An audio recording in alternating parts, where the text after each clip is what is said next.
Hello everyone, welcome to the channel. On my previous video, I talked about our lumbar plexus and sacral plexus. So if you have not seen that video, then click on the I button and watch that video now. Today I will talk about very important nerves in our upper limb which arises from the brachial plexus. And I already talked about this cervical plexus and brachial plexus in my earlier videos. You can check those videos. So I will try to cover these nerves as much as I can. So let's start from our ulnar nerve. So as you can see, this is a photo of brachial plexus. So as you can see that there is a medial cord, and from this medial cord ulnar nerve arises. Okay, so ulnar nerve is a branch of medial cord. Now this medial cord arises from originally C8 and T1. I mean the combination of 8th cervical spinal nerve and first thoracic spinal nerve. Okay, so both these nerve combines together and forms inferior trunk. Now this inferior trunk comes medially and it becomes the medial cord. So after formation of this ulnar nerve, it comes to our axilla. Axilla means this is the area of our axilla. We call this is our armpit. And if you can see or if you can feel your own armpit, you will feel that there is a half part anteriorly and another half part posteriorly. Okay, so one half part anteriorly, I mean in front, and another half part backward, I mean posteriorly. Ulnar nerve presents anteriorly, anterior part of our axilla. Okay, and in anterior part of axilla there is already two structure. One is axillary vein, another is axillary artery. So this ulnar nerve presents in between two vessels in axilla. Now these vessels are, one is axillary vein, another is axillary artery. Artery presents laterally and vein presents medially. Okay, and also you guys know that this axillary artery is the mainly continuation part of our brachial artery. When this brachial artery crosses the teres major muscle, suddenly the name changes into axillary artery. Ulnar nerve presents medial to the axillary artery and it crosses the teres major muscle and enters into our arm. When it enters into our arm, the artery name changes into brachial. So it presents, this ulnar nerve presents medial to the brachial artery. Simple. Now one thing, always remember this is our anatomical position. It means in this position our palm always face forward. There is ulnar nerve which is going laterally and it goes little posteriorly. Okay, this is my posterior side and this is my anterior side. Now this ulnar nerve goes posteriorly. How? It pierces the intermuscular septum. Okay, what is this septum? Septum means actually partition. This ulnar nerve crosses this intermuscular septum and goes posteriorly and goes downward. When it goes downward, you guys know that this is our lateral epicondyle and this is the medial epicondyle. Okay, this is lateral epicondyle, this is medial epicondyle, and this is the head of ulna. Okay, I am showing you this way. This is medial epicondyle and this is head of ulna. Now in between two bony structure, this ulnar nerve goes downward and it goes downward, downward, downward. Okay, downward, downward, like this. So when it goes downwards and enters into our hand and supplies few muscles, you guys know this. This is our flexor group of muscle and these are extensor group of muscle. Okay, now this is so this is flexor group of muscle. All this flexor group of muscle arises from these medial epicondyle of humerus, and all this extensor group of muscle arises from the lateral epicondyle of humerus. Okay, now I am talking about flexor group of muscle. What happens? There is one muscle, one is flexor carpi ulnaris. Now this flexor carpi ulnaris arises from the medial epicondyle of humerus. Now this muscle has two heads. I mean, suppose this is flexor carpi ulnaris arising from the lateral epicondyle. So it has two heads. One is two head. This is one head of flexor carpi ulnaris. This is another head of flexor carpi ulnaris. Now this ulnar nerve enters in our forearm by going through the in between to this head of flexor carpi ulnaris muscle. Okay, now there is another muscle which is known as Flexor Digitorum profundus. This flexor digitorum profundus also arises from this medial epicondyle. Now this ulnar nerve stays medially. This is the medial part. Okay, in anatomical position, this is the medial part. So this ulnar nerve presents medial to this flexor digitorum profundus muscle, and it comes towards the wrist joint. This ulnar nerve enters into our palm. How? There is a one flat sheath-like structure which is known as flexor retinaculum. I will talk about this thing in future. Now this ulnar nerve goes above to this flexor retinaculum and enters into our hand, I mean this palm area. After entering, it divides into mainly two parts. One is palmar part, another is dorsal part. Okay, now from these two parts multiple branch arises. Okay, so this ulnar nerve does not give any branch in our arm. Okay, but it gives branch to our flexor carpi ulnaris.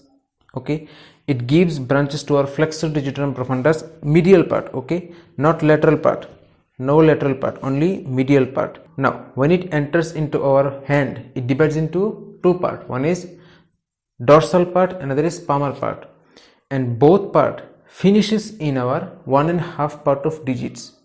What we mean this? Now we have 5 digits. Okay, 1 2 3 4 5. 1.5 means ulnar nerve presents medially, so this is our medial fingers, these are lateral fingers.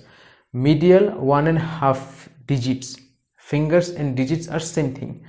Now this is one complete finger, this is another complete finger, but I said 1.5, so this is 1 and there is half part of this finger. Okay, half part of this finger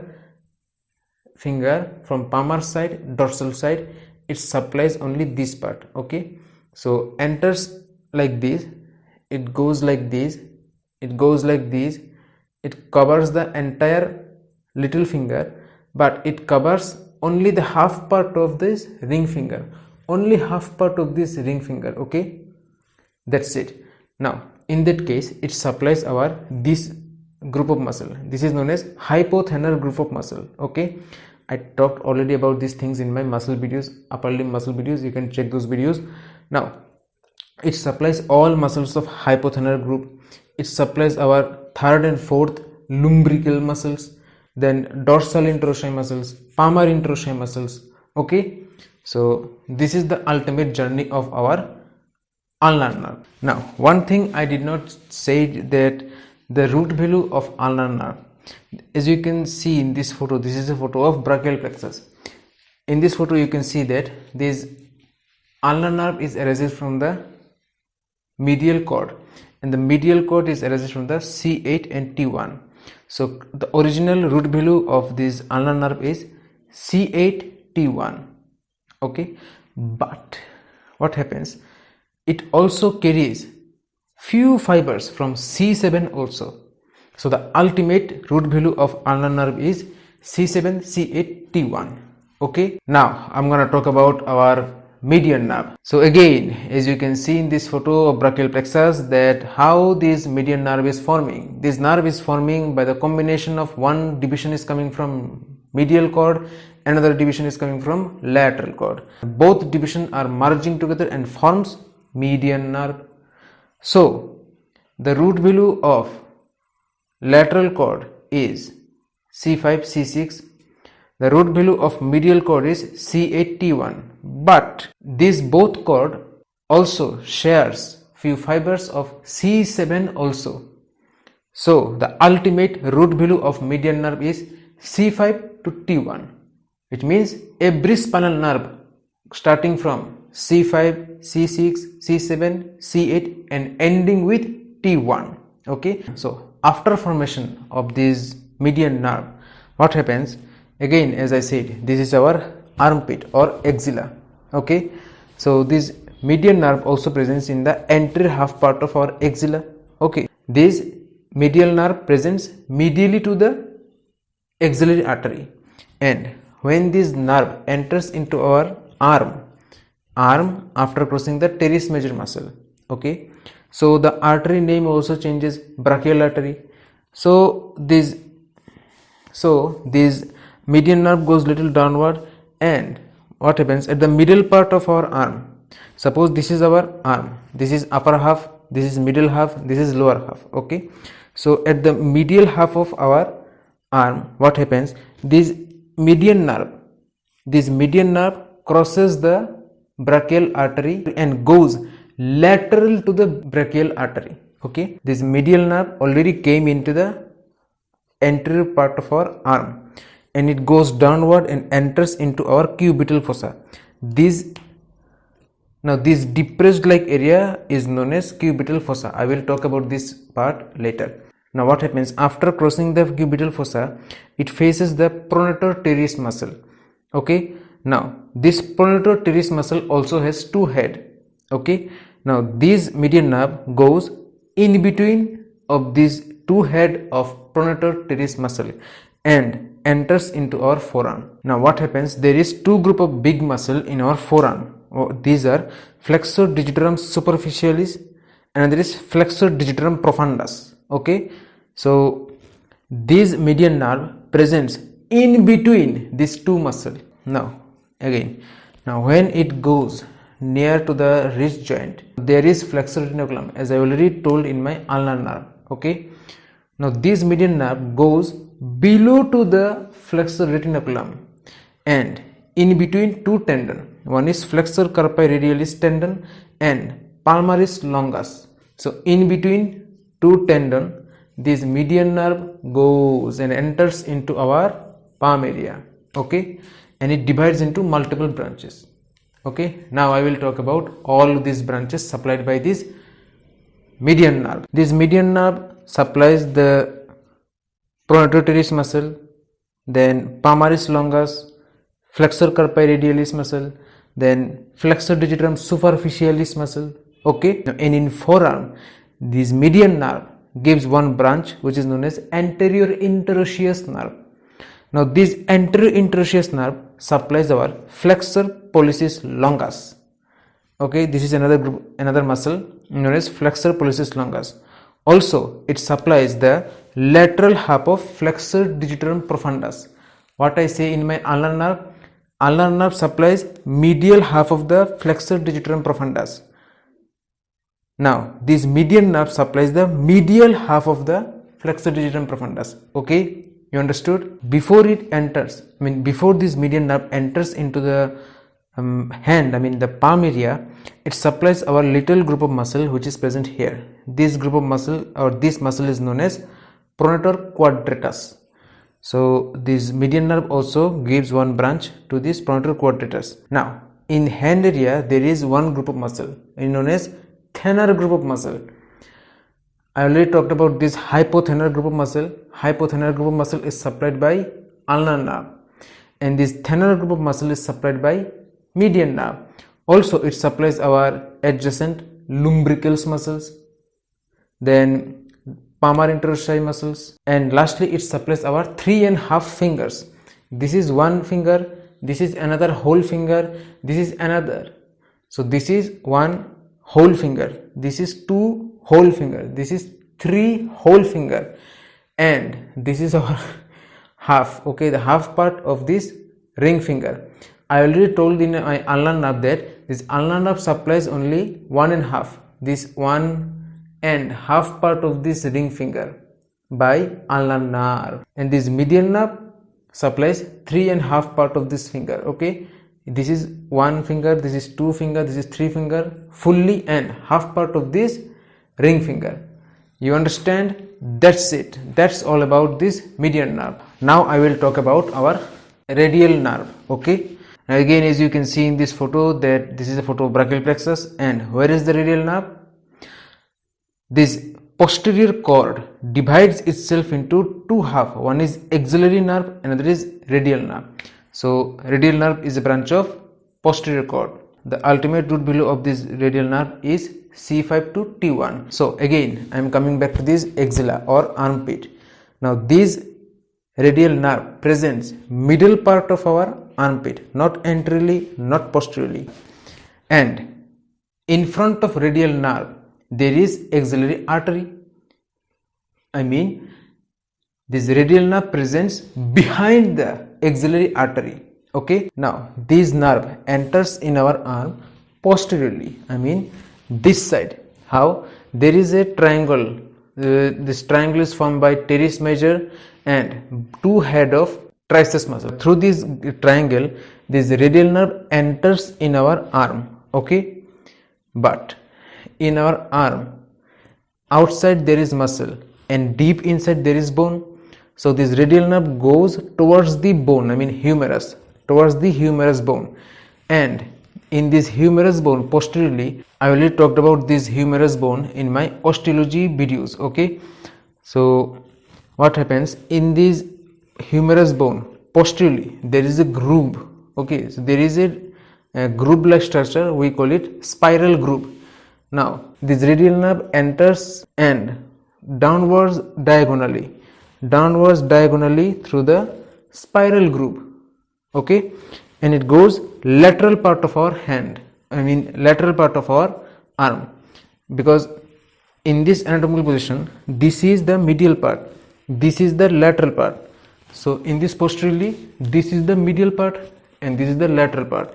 So this radial nerve goes laterally. Okay, so from there to there to there, this radial nerve comes anteriorly. So this radial nerve crosses the lateral epicondyle and enters into our forearm.